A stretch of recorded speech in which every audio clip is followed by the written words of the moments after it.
Hey, what's up, man? How you doing? Hey, what's up, bro? How you doing tonight? Pretty good. Just got off the stage in at GNR. And as soon as you walk off stage, they go ahead and throw a phone in your hand.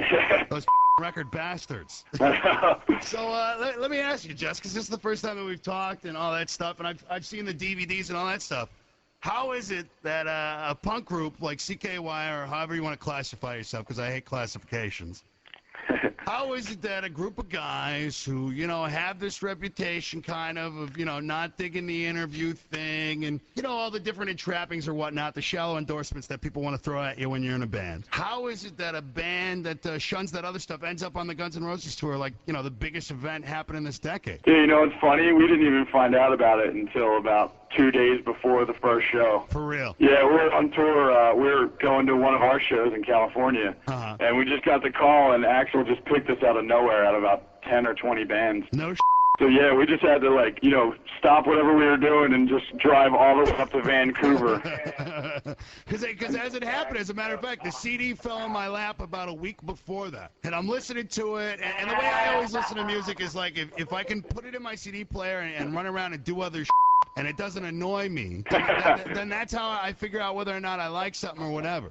And I had a friend that was always talking to me about all the crazy stuff that you had guys done. And when I found out about it, I was like, man, it's a strange mix. But then I said, you know what? Kind of the reps of the two groups, it almost fits. And then I had these visions of you guys and Axl beating up like Girl Scouts, you know, in back alleys in Hollywood.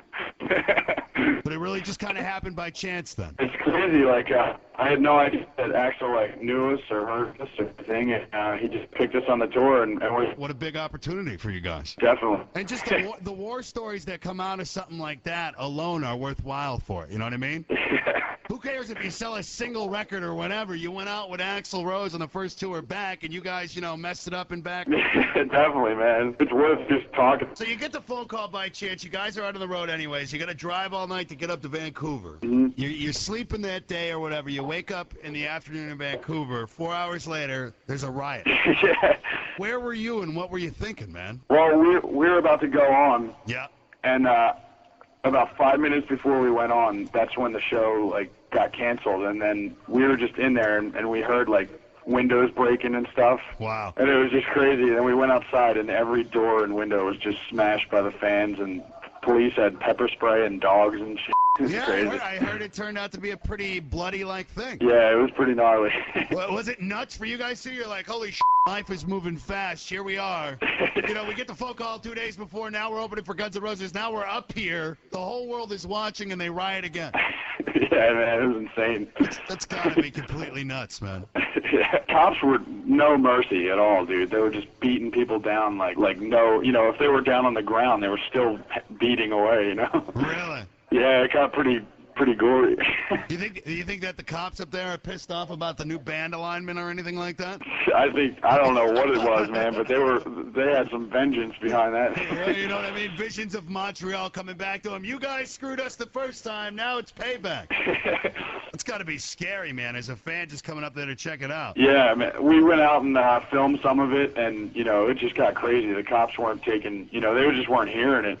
If you're just tuning in, it's Jay Ferreira on the phone right now with Jess from CKY. Those guys just opened up for Guns N' Roses over at the Fleet Center. Is it going to be coming out on another, like, CKY DVD or anything that you guys got? Yeah, it'll probably end up in something. We're actually working on a DVD right now. We're making a music video for every single song on the new record, so it's going so good. We already finished 7 videos. Yeah, and Chad almost died on one of them.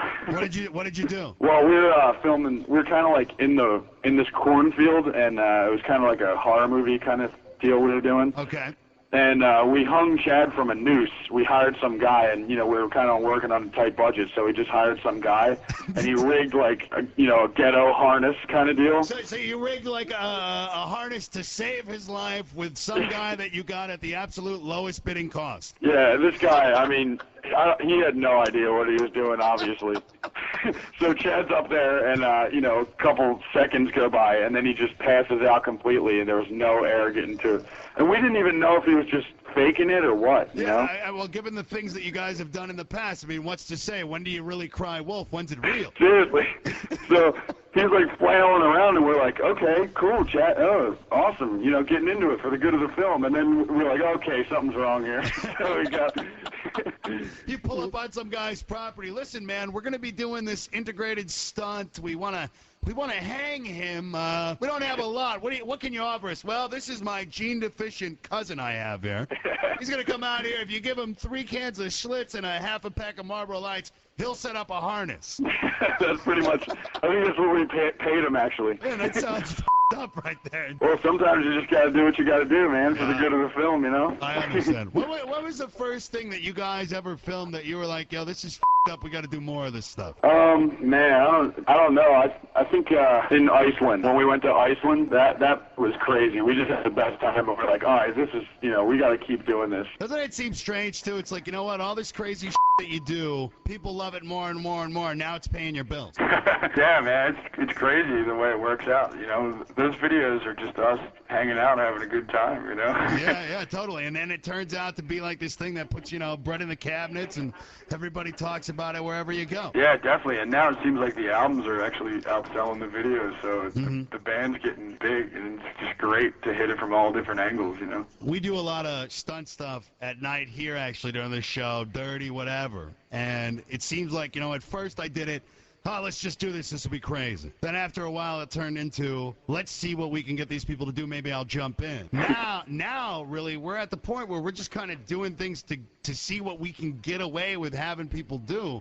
Is it really the same thing for you? Yeah, pretty much. I mean, it's like you always got to top the other video, Yeah. You just got to take it to the next level. The thing is, too, it's like, when you're out on the road and you're in what you're doing and everything, it's like everybody around you kind of wants to give you what they can or whatever. And if you're acting like an asshole, people tell you you're great or whatever. It's kind of like you get to see the best or worst of people anyway. Yeah, it's funny, man, because, like, you just rage around with the fans and then you just rock at the show, and it's just so fun. I love being on tour because we love to hang out with our fans, man. They're like the best people ever, so. And sometimes they're the dirtiest, too. Yeah, some of them are pretty crazy. What's next for you guys? After you get off the Guns N' Roses tour, you're selling a lot of albums now, like you said. Things are coming along. Yeah, we're going to finish up that DVD I was talking about, and we're going to head back out on tour, on our own tour again. Gotcha. So this is going to be like a club-type thing where you'll be coming around again? Yeah, and we've been talking about doing some shows with In Flames and some Queens of the Stone Age here and there.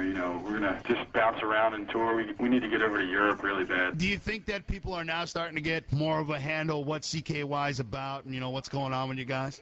Yeah, definitely. Like, as soon as this record came out, it seems like everybody just was getting it, It's like, it just had a huge week when it first came out, and it's doing so good. And, it just seems like everybody's finally getting it, Plus, too, when you talk about a bill with you and, like, Queens of the Stone Age and whatnot and In Flames, it just seems like that's a better match. Do you like a better match, or do you like it where you're going out with crowds that, really don't know what to expect from you guys, or what? We like to hit all different angles, like some, go out on a tour like this, with people who probably didn't hear of us, and sure. Then, Queens of the Stone Age and Deftones and stuff like that. I love those guys. They're kind of on the same page as us.